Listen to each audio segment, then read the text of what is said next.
連續3年都拎咗米芝蓮小食推介，佢嘅黐飯30蚊就食到。我由舊鋪已經開始食，我哋就一齊去食下我私心推介嘅高質上海麵分魚麵，甘甜嘅滷汁風味十足，魚肉係鮮炸後滷，所以比較結實，偏甜嘅滷汁都唔會搶咗魚嘅鮮味。50蚊有咁大碗米芝蓮出品嘅麵，係咪正先？雲吞豬扒麵呢個真係私心推介，炸豬扒嘅粉係薄到不能夠再薄，炸到金黃鬆化。係店家秘製，雲吞嘅餡鮮肉爆汁，麵底可以揀上海中麵或者幼麵，我自己就中意食幼麵多啲。醉豬手係爽彈嗰一隻，酒香濃郁得嚟亦都唔會太過濃烈，膠質豐富，好味。舊店以前成日都坐滿人，仲要排隊，而家搬咗去新鋪就闊落啲，但食物嘅質素依然冇變。紅磡平民嘅米芝蓮店，你又會唔會試下？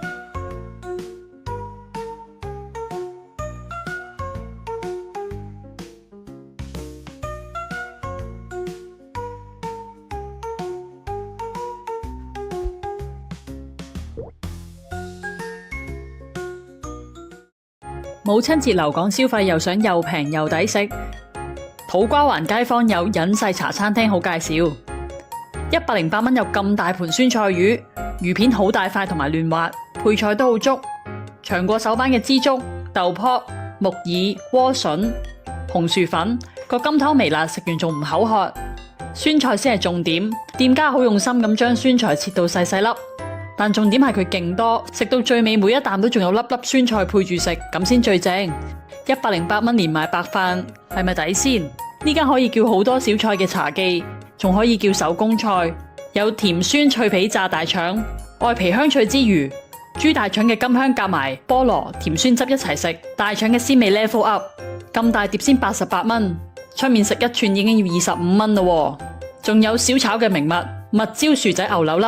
薯仔要焦香包住滿滿嘅黑椒蜜汁，一口牛柳粒牛味濃，蜜汁甜到剛剛好，送飯一流。最後叫埋椒鹽白飯魚，炸得好香口，配埋黃金嘅炸蒜粒，送酒最啱。全部小菜都跟埋白飯同埋例湯，雖然叫茶記，但環境乾淨嘅程度、食物嘅水準都好過好多酒樓㗎喇。留港消費，支持小店，你又會唔會試下？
撕開雞髀裏面啲肉汁仲啷啷下，呢間觀塘嘅樓上小店好多人都介紹過，真係自己試過先至信。我都介紹過好多間出名食雞嘅食店，但係都係堂食，熱辣辣多數都係冇得輸。但今次係外賣自取，中途我仲要去咗行街，幾個鐘頭後返屋企先至開，但開出嚟仲係咁滑、咁嫩、咁爆汁，而佢嘅底仲有好多洋蔥、蒜，勁香嘅汁。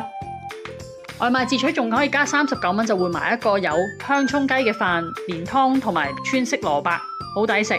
中秋想斬料加餸，就早啲打去預訂啦。呢隻爆汁咁 juicy 嘅雞，你又會唔會想試下？